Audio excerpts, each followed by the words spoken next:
Live from the Washington, D.C. area, it's the Inside Scoop, Emerald Planet. All the ecology news that our viewers want to know. Now, here's your host, Executive Director of the Emerald Planet, Dr. Sam Lee Hancock. Hello and welcome to the Emerald Planet as we come to you on a week-to-week basis from Washington, D.C. in the United States as we're looking around the globe in 144 different nations, looking for those 1,000 best practices, technologies, services, and products that are making a difference as we move through the 21st century.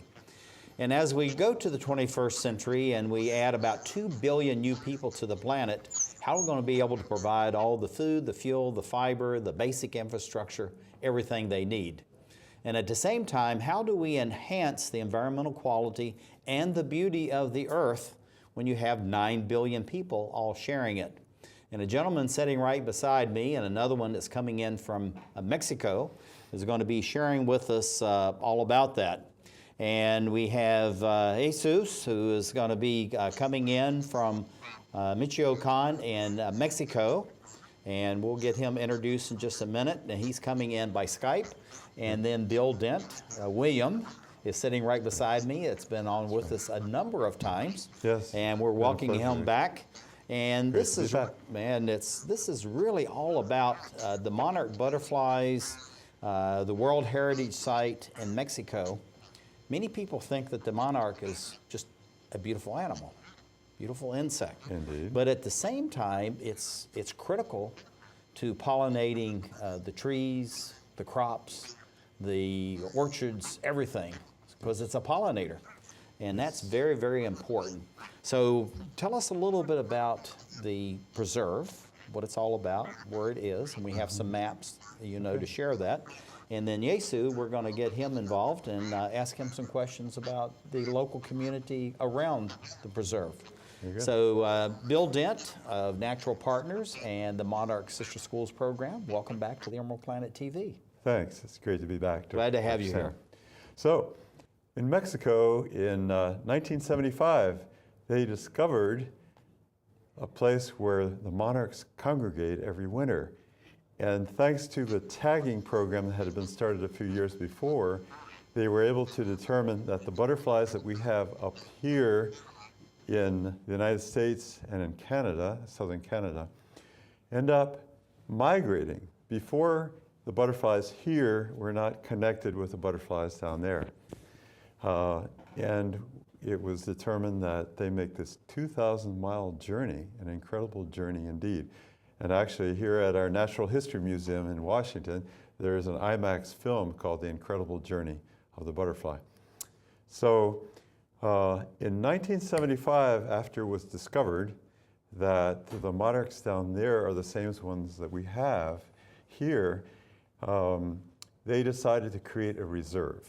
And in 1980, that reserve was created. And more recently, in 2008, UNESCO recognized that site as a World Heritage Site. Yeah, and I want to talk about that. What is a World Heritage Site, and why is that so important? And tell us a little bit about this map that we're looking at the same time. Okay, so we see the map of Mexico. The actual name of Mexico is the Mexican United States. And one of those states is Michoacán, actually a place where I had my Peace Corps training. I migrated there before anybody knew about the butterflies. But anyway, the reserve that we were talking about is right on the border between the state of Michoacán and the state of Mexico. It's just about 2 hours west of Mexico City. You and I were just down there last month. For you, it was your second time. For me, it was about the sixth time. It's an amazing experience to see this congregation of literally tens, if not hundreds of millions of monarch butterflies. Yeah, I tell you, it's just absolutely an incredible sight. Now, we're going to be translating for Jesús, who's coming in from Mexico. So just asking about the roles that the local communities play around the UNESCO World Heritage Site and this Biosphere. Yes. So Jesús nos cuenta un poco sobre las comunidades dentro de la reserva de la biosfera que cuidan de los bosques y los papeles que desempeñan. Ok, buenas tardes. Mi nombre es Jesús, soy de Michoacán y bueno, las comunidades que habitan alrededor de la reserva de la mariposa monarca son principalmente de un rango bajo económicamente que se dedican a la agricultura. Okay. So Jesus said that these are rural communities, relatively low-income communities that depend on small farms, and they make their living. They also made their living from exploiting the forest. And part of the point of creating the reserve was to make that more sustainable. Yeah, looking at this slide, and I really want to comment on this, Bill, and I'm going to let you do that, and maybe you can ask Jesús about this. But you see how these villages really are spreading out across the mountains.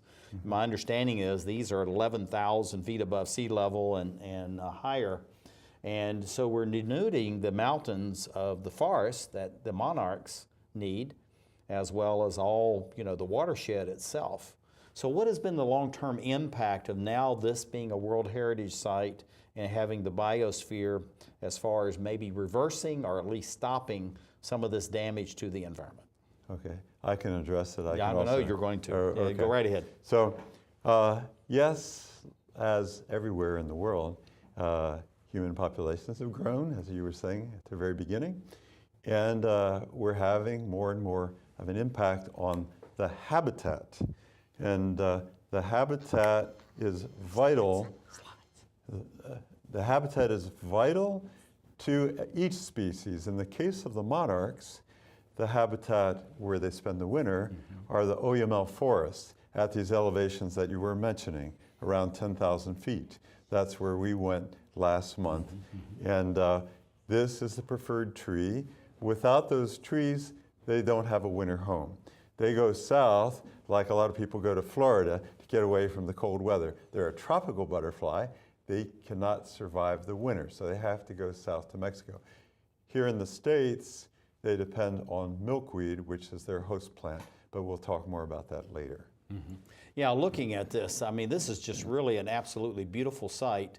And the amazing thing about this is that the local communities and the leaders within these communities are taking a very active part and actually working at the preserve. Indeed. So we're seeing some of this. They're doing a lot of construction projects there. They're selling their local produce and traditional wares, and then also providing the horses and the general maintenance in the park. Yes. So it becomes a really big economic engine for these local communities. Indeed. The tourism really is a great incentive financially for those communities to take care of their forests, because if they don't take care of the forests, the monarchs won't be there anymore. The incredible thing is the monarchs go back to the very same groves of trees where their great-grandparents were the year before. And we, in the previous slide, saw the entranceway where the visitor center is. And that's emblematic of the fact that the monarchs come back to the very same place every year. It's a little bit of a hike up the mountainside there, good 45 minutes. Some of us, like me, who's getting up there a little bit, took the horse. Yeah, and this was actually your horse that you was rode my up horse there. and my guide, okay?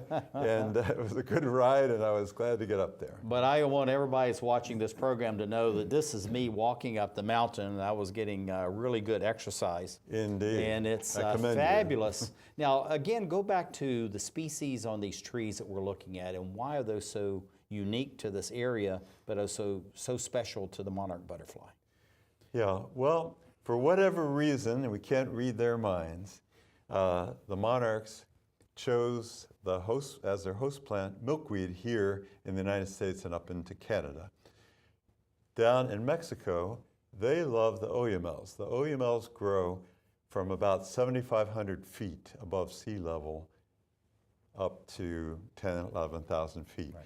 And you and I had our fitness tested by having to hike up at those altitudes. And we can see this through this photograph here. This is actually near the top of the mountain, and looking out, and of course you have these broad valleys, and in the background you have these extinct volcanoes. So this is an absolutely gorgeous gorgeous area.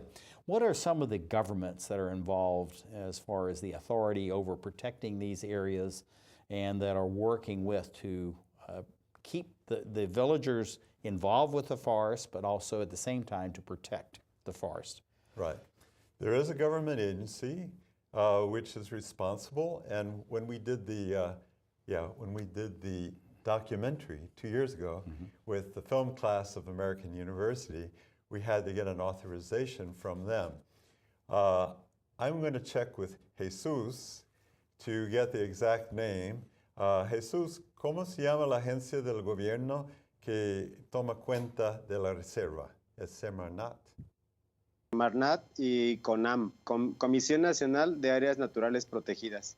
Okay, so there's actually a government commission for protected areas, but there's also the National Secretariat for the Environment and Natural Resources. Right. And we can see these trees as they have matured. The monarchs are coming out because they really become very active when the sun comes out, and that warms them so they can go out and feed and also water themselves. But what's being done, these areas have been hit very hard by illegal logging. And this is something that now the government's trying to reverse, and we're going to talk about that as far as the schools being involved with these tree nurseries. But what's being done about illegal logging? Well, there have been some efforts, first of all, to get the communities themselves. And one of the things that I wanted to bring out is that even though this area was declared as a national reserve for the monarch butterfly and a World Heritage Site, 97% of the land still belongs to these communities. There are two types of communities. There are the indigenous communities that have collective ownership, and also the ejido communities that are also communes. So the land belongs to them. So they have to be incentivated to really take care of their forest. They're the ones who are present there every day, okay? So there was a monarch fund that was created, and those that do take care of their forest receive an annual stipend that can be used by the community for whatever they want. That's absolutely fantastic. And we have the logos here as far as natural partners are concerned, and then also the logo as far as the Monarch Preserve itself. One last question. What do you see for the growth and expansion of this effort to protect the bioreserve and the UNESCO World Heritage Site? Well, there are more and more people who have gotten involved, particularly for restoration of the habitat, but it's very important for all the nonprofits and government organizations to pull themselves together, communicate with one another. Okay, and this is William Dent and Jesús coming in by Skype as we create the Emerald Planet. One day these rats were playing in the woods. Wanted some matches and that's no good. Listen to smoke before you give it a try. Only you. Don't play with matches. Don't play with fire. Cause there's nothing very funny about rigged off money. Nothing very nice on a homeless mind. So if a gorgeous force is what you desire, don't play with matches. Don't play with fire. Only you can prevent wildfires. Fire. Why don't you just wash your car at home? When I wash my car, everything runs down the street and down into the storm drains. With all the chemicals in the soaps and waxes, the last thing I want to do is poison my own drinking water. At least here, it's all contained and recycled on site. That's why I also take my car in for oil changes instead of doing it myself. I might take a chance on spilling stuff. You know what the best part is? What? More time to kick back and watch the game. How far would you go to protect the planet? I want you to build an ark. Here we go. Okay, that's good. Oh, okay. Ow! Maybe there's another way. People, the flood is imminent! Is it too much to ask for a little precipitation? Go to fightglobalwarming.com to find out what you and your community can do to reduce global warming pollution.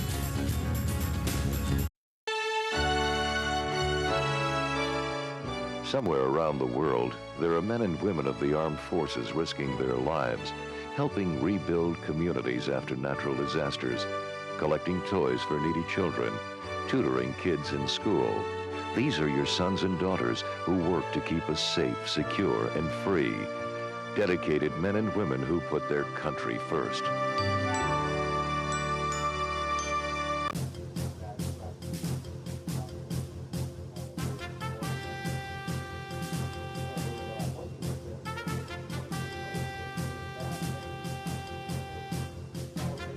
we're back to the Inside Scoop Emerald Planet. Here again, your host, Dr. Sam. Hello and welcome to the Emerald Planet as we come to you on a week-to-week basis on what we call the best of the best solutions, the best technologies, and the best processes as far as protecting the environment and at the same time to provide economic income for people living in local communities all across the globe. So Emerald Planet is all about this balance between the environment and economy. And we're talking about something that's very important. This goes to a UNESCO World Heritage Site, the Biosphere in Michoacán in Mexico States in Mexico. And we have two experts that are joining us. One's coming in by Skype. This is Jesús Vàzquez. He is the program director for Mexico. Sitting right beside me is our good friend, a number of times on Emerald Planet TV, is William H. Dent. He goes by Bill, executive director for Natural Partners, and also the Monarch Sister Schools program. And Jesús is the Mexico director for the Monarch Sister Schools program in Mexico itself. And welcome, gentlemen. Thank you, Bill, for being here. Good to be here. And Jesús, welcome to the Emerald Planet TV. You're coming in by Skype, and we're always glad to have you. But Bill, tell us a little bit about what is the Monarch Sister School program? Very good. Well, I had been the executive director of the North American Association for Environmental Education, and I'm a big believer in involving kids in real environmental challenges, okay? So I was looking for a way that I could involve our future leaders in dealing with an issue, and it is a big issue related to our pollinators. Our pollinator populations are down, and the monarch is our poster child. Their population has been down on the order of 90%. I tell you, that's just incredible, Bill, to think that we've lost almost 90% of the monarchs.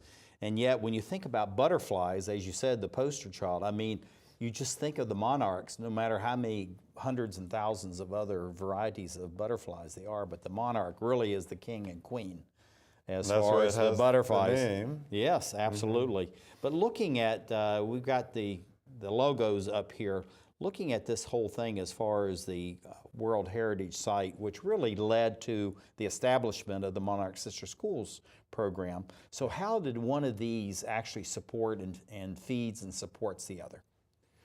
Well, I had heard about the illegal logging and the disappearing forest in Mexico, and just happened to have a Mexican intern working with us.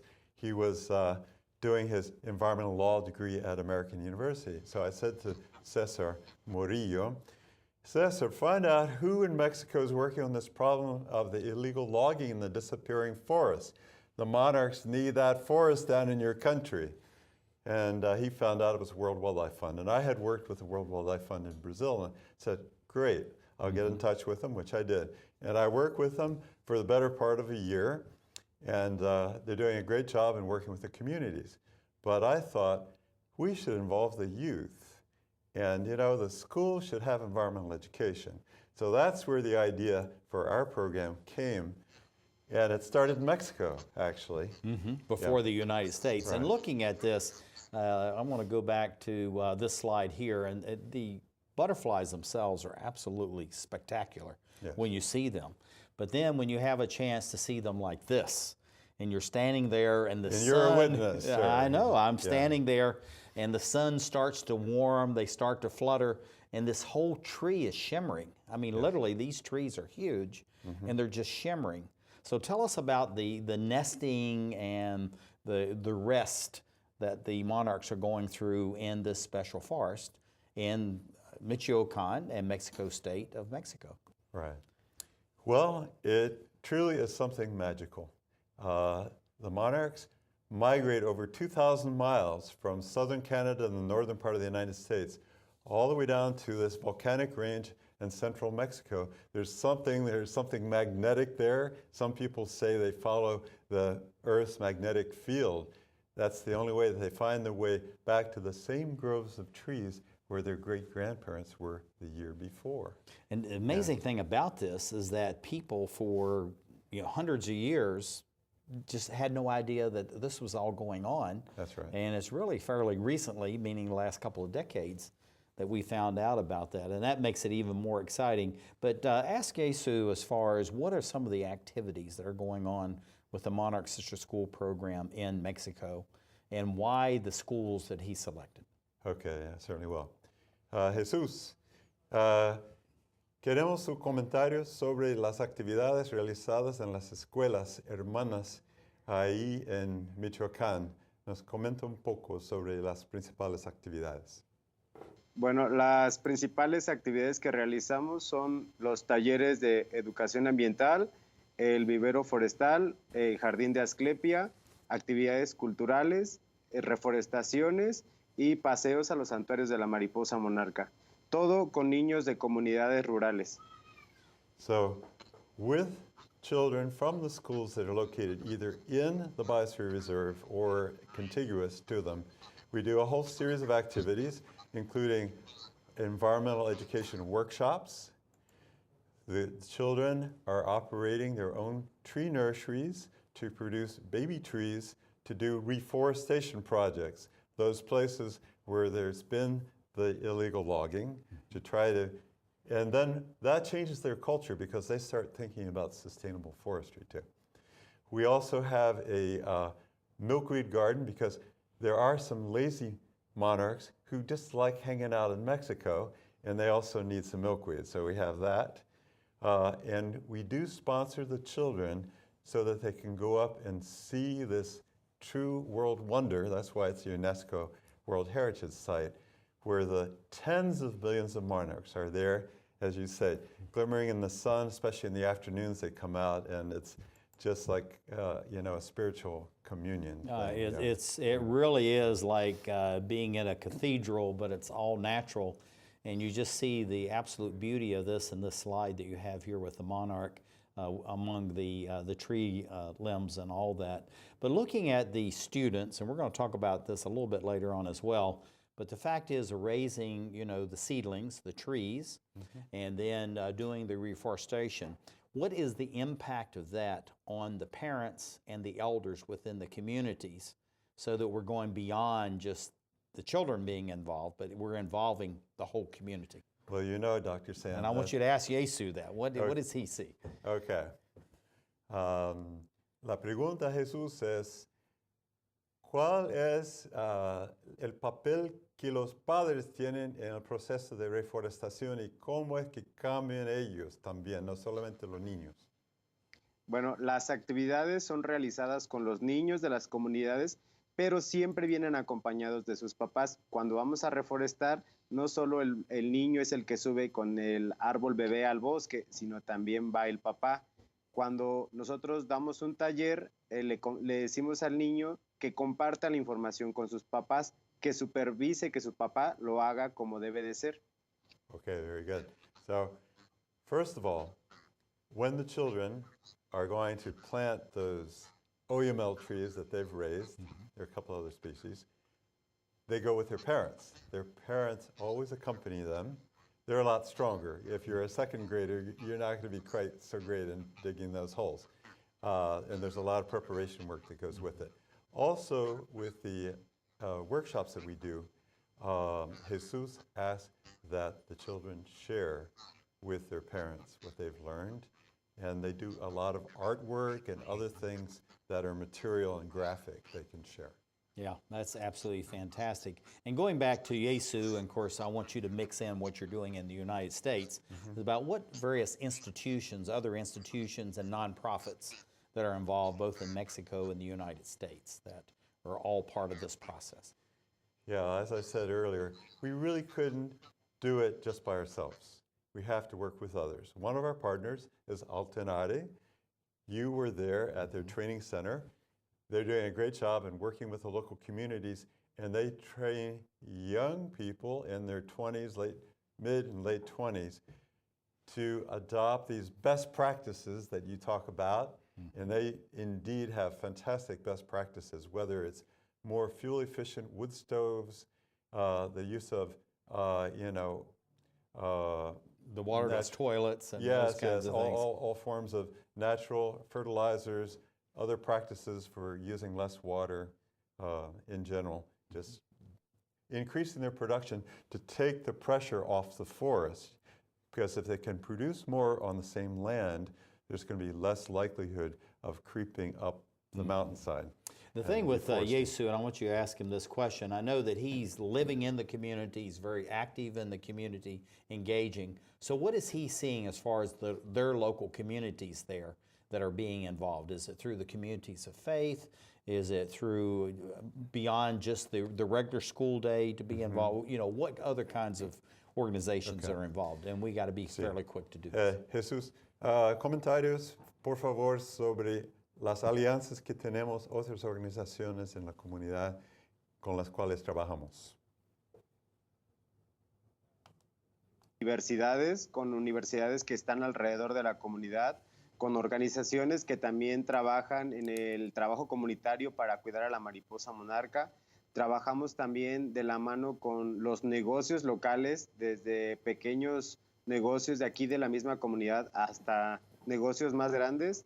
Igual también trabajamos con personas académicas, con algunos conferencistas, con algunos talleristas. Okay. So we have a number of local partners who help us. Of course, we're partnering with the schools themselves, the grade schools and the secondary schools. Universities, and we'll be talking more about that perhaps when we touch on the festival. But we work with the University of Michoacán. They've been very active. They've helped us in a number of ways. There are other local groups, including even the small business people who've taken an interest. That's absolutely fantastic. Well, we're just about out of time, and we have a few more slides I want to share with that. But Bill, what do you see for the growth and expansion of this aspect of the Sister Schools program? And what do you see for the next, say, 5, 10, or 15 years? Well, as I told you when I came on, we have to find more funding, okay? We do as much as we can with a full-time national coordinator, who is Jesús in Mexico, and we have someone here in the United States. So we're really chasing money. We are broadening our base. We have a first corporate sponsor who's spoken of a commitment, and we're looking for individuals too, but that's a key part of it. You know the life of a nonprofit. That's right? exactly right. So Jesús Vàzquez coming in from Michoacán, Mexico State, and Mexico, and Bill Dent sitting right beside me here, Natural Partners, Monarch Sister Schools program, as we look around the globe to create the Emerald Planet. You know what, guys? There's a lot of tree branches and dry brush over here. We should probably move the bonfire over there.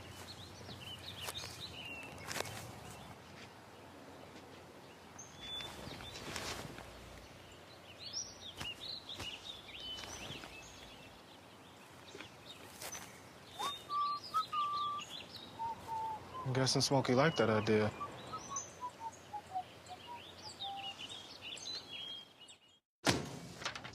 Hey, Hard, what's this? That's my resignation. You're resigning. Why? You've been putting me under a lot of pressure lately. That's why I'm ready to quit. Oh, I forgot. I'll do better. Please don't quit on me. Don't let your heart quit on you. Get your uncontrolled high blood pressure to a healthy range before it's too late. So you can't save money? That's easy as pie. Brown bag your lunch instead of going out. $6 save times 5 days a week times 10 years is $21,000. That's a lot of lettuce. Small changes today, big bucks tomorrow. Feedthepig.org. Did you know kids who play outdoors have healthier lungs?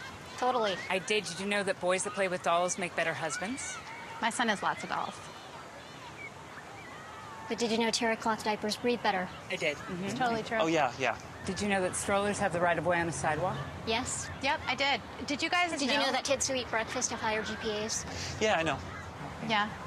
That's actually what I was going to say. Did you know babies should never touch silver? It's really bad for them. I knew that. Did you guys know that statistically friendly kids have more friends? Mm-hmm. Yeah. That's obvious. Did you know most people think they're using the right car seat for their kid, but they're not?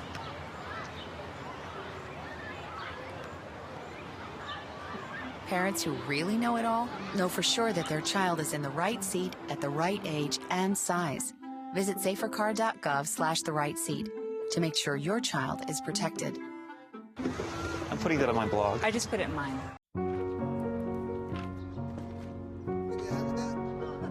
We'd do anything for kids. Yet 1 in 6 children in the U.S. struggle with hunger. Help end childhood hunger near you. Learn how at feedingamerica.org.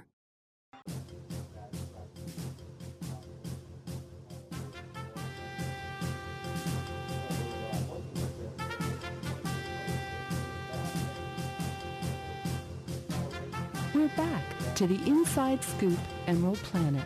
Here again, your host, Dr. Sam. Hello and welcome to the Emerald Planet as we come to you on a week-to-week basis as we're looking around the globe in 144 different nations looking for those very special programs that are making a difference and can be national model projects across the globe. And we're looking at one of those right now. It's in Michoacán in Mexico States in the country of Mexico, our neighbor to the south for the United States. And this is really about the programs there working with the schools and the communities and everything that's going on. So we're going to be talking about the schools both in the United States and in Mexico. And I have sitting right beside me William H. Dent. He goes by Bill. He's the Executive Director for the Natural Partners and the Monarch Sister Schools program.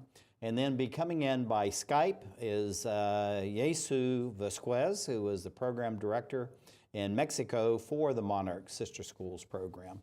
And Jesús, welcome to the Emerald Planet TV. We're glad to have you coming in by Skype. And Bill, welcome back to the Emerald Planet TV. Great to be here as always, Dr. Sam. Glad to have you with us. Tell us a little bit about how this program really got started in the United States.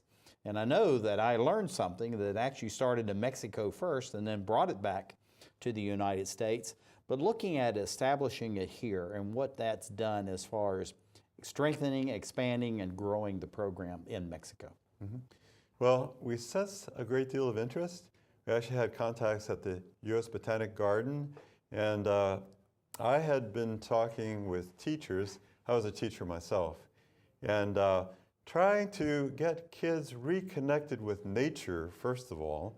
Of course, the Monarch is a beautiful little piece of nature, but realized that most schools didn't have gardens outside and any outdoor activities related to those gardens. And in any case, there was this problem of habitat. Mm-hmm. The population of the Monarch was going down, and everybody was talking about the need to create these islands of habitat.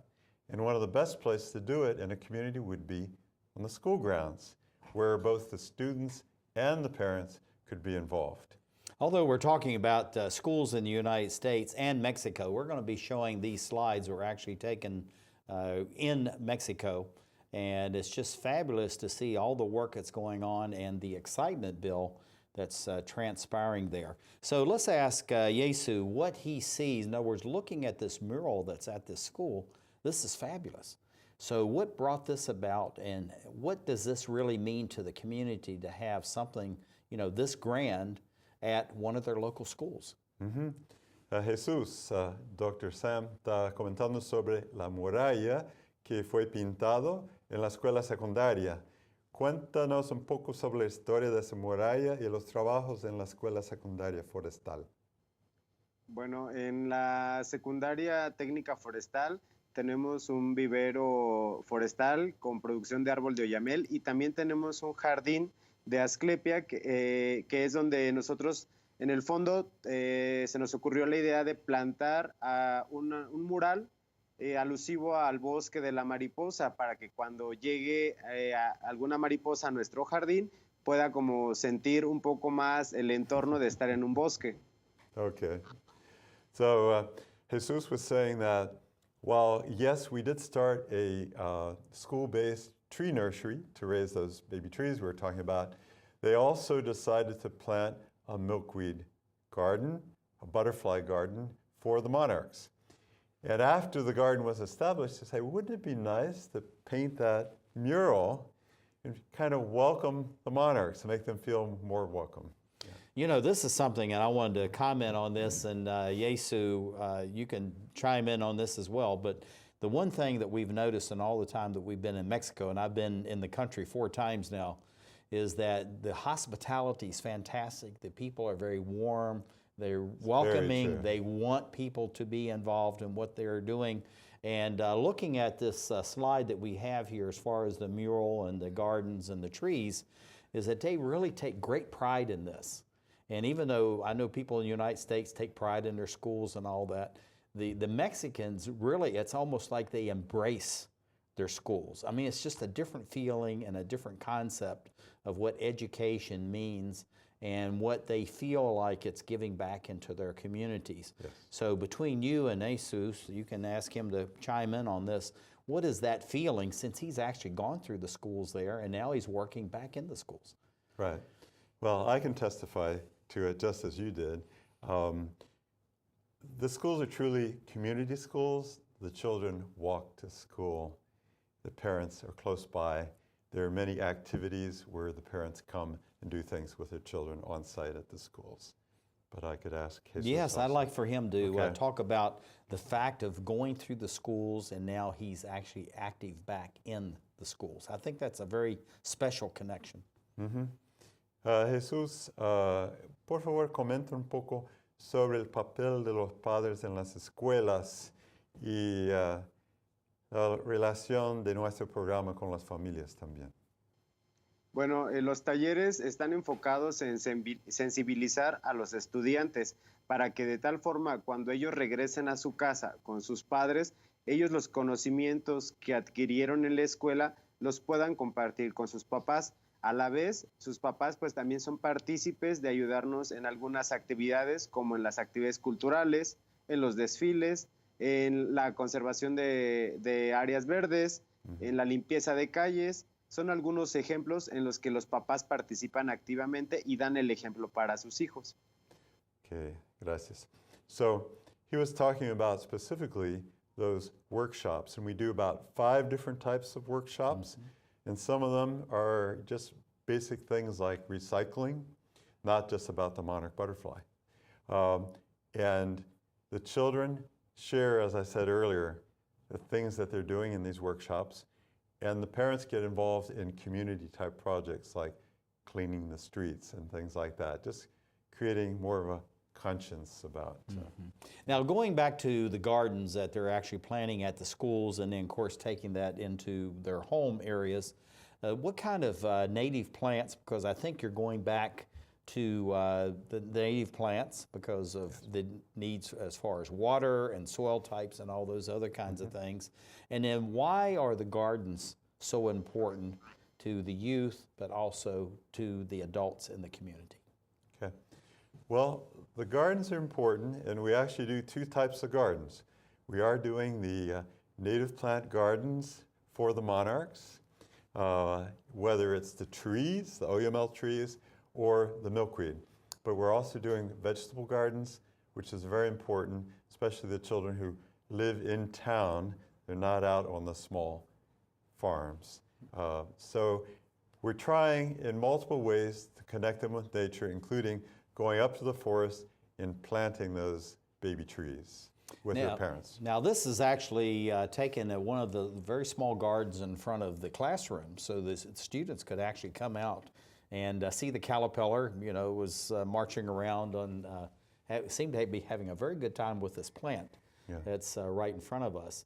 But it was interesting to see the surroundings, how you have these little green oases now. They're springing up around all of these different schools. Indeed. So from Jesús, let's bring him in on this, is how does he actually draw in the teachers to make this a part of the learning process for the schools? Good question, because the teachers are always the gatekeepers. Exactly. Jesús, la pregunta, ¿cómo se consigue conquistar el interés y involucrar a los maestros? Bueno, sea en el jardín o lo que sea. Tenemos que trabajar la parte de informarles primero por qué se tienen que hacer estas actividades. Tenemos que sensibilizarlos ante los problemas que está enfrentando la mariposa monarca. No solamente la mariposa, también los bosques. Primero tenemos que comentar con ellos el problema para que ellos puedan también ser partícipes activos y puedan poner de su tiempo y de sus habilidades para ayudar a hacer acciones a favor del bosque y de la mariposa. Yes.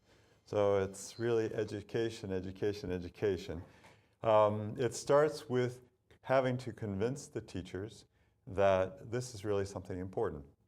It's important for this very special species, the monarch butterfly, whom the children do appreciate. It's also important for the forest and the water supply and the other benefits that the forests have to us humans.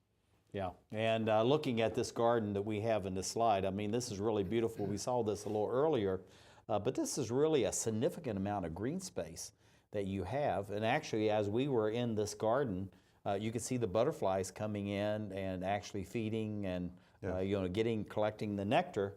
But also there was water areas around the school where they could go and drink as the butterfly. And it's really it's a living lesson. It is. To all of this. And also we saw in the background of the other photograph of the computers. This is something that's been brought into the school and is really being emphasized.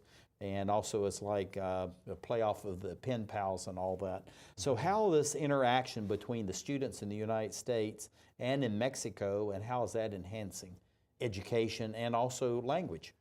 Excellent question. You know, we started with the gardens and the habitat restoration, okay, and we tried to use those gardens as outdoor classrooms. But we do, and this is kind of our crowning piece, the third component of our program is this cultural exchange. What is that all about? It's giving the children here in the U.S. and Mexico to meet one another, a chance to meet one another, and we do that via Skype. And we provide, thanks to the support of U.S. schools, the cost of the internet connection for the schools in Mexico. And we do an average of 3 or 4 sessions with each American school, which can be a presentation about their school to get acquainted, and the Mexican children do the same. We split the time equally. We do it in Spanish, but all of our slides are in both languages, and we have bilingual people who help us out. And it's really a great experience. We also have a pen pal component with a few schools. Now looking at these trees, and we're just running out of time, what do you see for the growth and expansion of these in-school nurseries to start to reestablish the forest within Michoacán and Mexico states in Mexico? Well, we definitely want to expand our tree nurseries at the schools, keep the children as involved as possible, and do more projects. We realize that our production is limited, so we get donations of trees, so we have more trees than just what the children can produce. Yeah, and we can see these students here, and this is in the secondary school, and this is absolutely fantastic. And Jesús Vàzquez, who is coming in from Mexico, Bill Dent, sitting right beside me in the studio, as we're looking at the Monarch Sister School program as we create the Emerald Planet. Take a look under your bed. Find stuff under there? What about jobs? No? Now try your closet. Still no jobs? Just more stuff? Well, you really have both. See, stuff is defined as household articles considered as a group. Sometimes this stuff is no longer needed. Wait, no longer needed? That can't be right. Because remember those jobs you were looking for? Those are really needed. And they're the stuff inside your stuff. Our job is to unlock those jobs. And it starts when you donate your stuff to your local Goodwill. Here's how we do it. When you donate to Goodwill, we sell your stuff to provide job training for people right here in your community. So just by teaming up with Goodwill, you help create jobs. And isn't that worth parting with the leftover keytar from your 80s cover band? Goodwill. Donate stuff, create jobs. We just finished dinner and it was time for homework. He hates homework. I know he's bright. Why is it so hard for me? He's just gotta as try a hard little as harder. I can. 1 in 5 children struggle with learning and attention issues. Go from misunderstanding to understood.org. It's me, Artie. Come see what I collected from the Creative Galaxy in my idea box. Transform your world. Will you help me make art?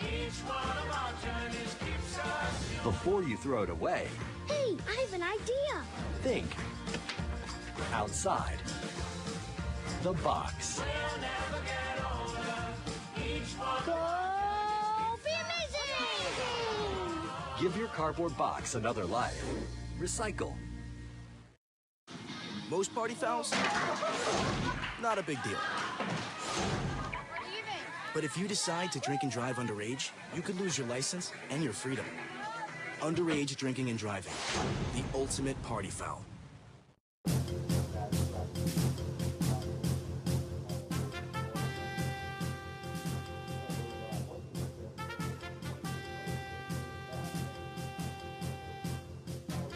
We're back to the Inside Scoop Emerald Planet. Here again, your host, Dr. Sam.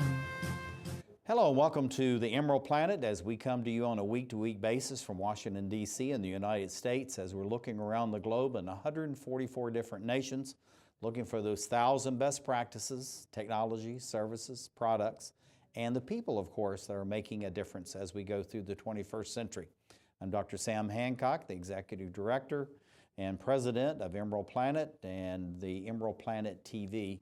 And we're always looking for new ideas, new excitement, new ways to talk about the environment, but also how we're going to create better living conditions for people and a better economic situation.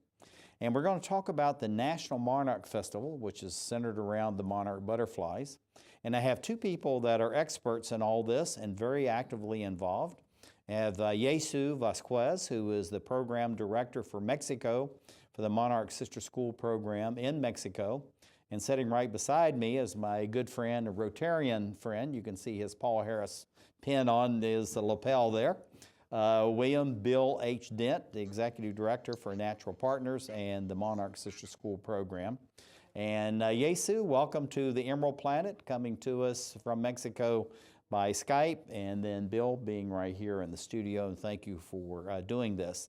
But we're going to be talking a lot with Jesús about this National Monarch Festival. But tell us, Bill, why is such a festival so important for the monarchs, but also the communities in Mexico? Well, the monarch being so special deserves to be celebrated anyway. I think I may have told you one time that I met the acting director for the UN Environmental Program for migratory species. And asked him, I pulled out my card, my very colorful monarch card, and said, oh, that's my favorite species. I said, why? But anyway, it's very special because of the migration and its natural beauty. But for the communities, it's so important that they celebrate what they have, you know, this natural heritage that comes to them every year at the beginning of November. We sometimes talk about the Day of the Dead, and the indigenous communities often would say these were the returning souls. But anyway, there is always something truly magical about the monarch, its incredible journey, and the fact that this butterfly lives 9 months and spends half of that time in Mexico. So we're kind of evenly divided between Mexico and the United States. Yeah, and we're going to see some slides here, and I think this is absolutely fantastic. So, Jesús, this is going to come to you through Bill. What inspired the idea of the festival, and why in this particular place, which is so historic and so beautiful, as well as welcoming the monarch butterflies? Entonces, la pregunta, ¿qué fue que dio la inspiración para ti de empezar este festival? Bueno, en el estado de Michoacán se hacen muchos festivales de la mariposa monarca, pero todos están enfocados a solamente la parte cultural y solamente en la ciudad. Nuestro festival está enfocado en celebrar con la gente de la comunidad que cuida los bosques el viaje de regreso de la mariposa, pero además incluir también la parte académica, la parte social, la parte cultural, la parte ambiental, para que no solamente sea un festival donde se va a bailar, sino sea un festival donde se saquen acciones para ayudar a la mariposa y al bosque. Okay. So, as Jesús was saying, there are other communities like Angangueo that we visited during our recent trip that have had festivals for years. But right there at the reserve itself, there wasn't a festival. And he really wanted to get the communities involved, okay? And there are the cultural sides to it, but it was also recognizing what's unique about the Monarch and the value of this connection with nature. Yeah, I have this slide here, Jesús, and you really have absolutely beautiful communities all over Mexico, and there's such a rich and varied cultural history and really a root to the whole society. And it seems like they're combining the Monarch and this World Heritage Site with all the classical culture that they have going all the way back to the Aztec, the Mayans, and even pre-tribal areas of that. So how does he feel like that they're actually wrapping all this together so the Mexicans themselves learn more about their own history, but also then they have more knowledge, they can share this more and more with the world, because I think Mexico is very much underappreciated as far as what's there in the richness of the society and the culture. I couldn't agree more, yes. So I'll direct it to Please. Jesús, Yes. okay? Entonces, la pregunta básicamente es, ¿cómo es que has conseguido lograr una grande participación de diferentes grupos y cuáles son esos grupos en el festival? Bueno, parte es que tenemos que hablar con ellos sobre la importancia que participen en nuestro festival, que es importante que ellos compartan con la gente de la comunidad, pero también es esa parte de invitarlos a que lo hagan de manera voluntaria. Con nosotros han participado grupos de danza de aquí de Zitácuaro, han participado grupos de danza del estado y de otros estados del país. También es importante que gracias a la difusión que tenemos en Facebook, hay muchos artistas que ya están interesados en venir sin nosotros pagarles sus viáticos. Ellos vienen dispuestos a colaborar. Al igual pasa con los talleristas y con los conferencistas. So it's really interesting how in the beginning we had to kind of beg people to come and be part of our new little festival. Now it's really just taken off, and we actually had to start saying no to some groups. We just couldn't accommodate them in the 4-day schedule. This year it was March 1st to 4th, and we had dance companies, we had speakers from the university, we just had a very nice diversity of participants. Now, looking at the activities, you talked about the dancers, the musician, of course. There's always music in Mexico. I don't care what's going on. There's They're always as musical music. as they come, right up there with and the dancing Brazilians. and all that. Yes. You talked about the lectures. Who helps to fund this? And then what are some of the different groups that now are really discovering the Monarch themselves? Even though the Monarch's always been there, they're really discovering it. Because what we found out is a lot of people have never been to the Biosphere, and they literally live just in communities right around the forest. Right. So it seems like this is a almost no proverbial two-way street, is that you're doing the festival, but people are really learning what their own heritage and their own culture is about. Right. So, Jesús, dos partes. Primera parte, en términos de patrocinios, cómo conseguimos patrocinios.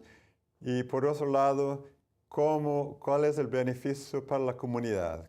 ¿Está creando conciencia, apreciación, valorización? Primera parte, en cuanto al financiamiento de nuestro festival y en general del programa, proviene de escuelas de Washington, donde ellas aportan cierta cantidad, o de personas que quieren donar. El 90% de nuestro donativo proviene de Estados Unidos.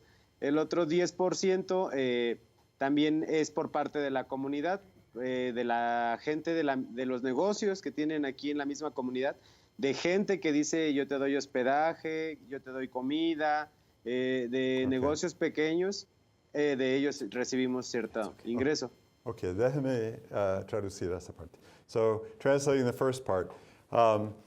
He said that a lot of the funding did come from the United States through the schools here that want to support the activities of the schools in Mexico. So it's very nice that there is that exchange.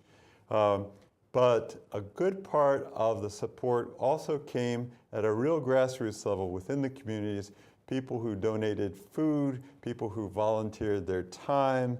So these are the things that made it possible to, so when the dancers came from other places, they had places to stay, you know, so on and so forth. That's absolutely fantastic. And I found this, I was going out looking up the festival and saw this, the Monarch butterfly, you know, juxtaposition with Coca-Cola.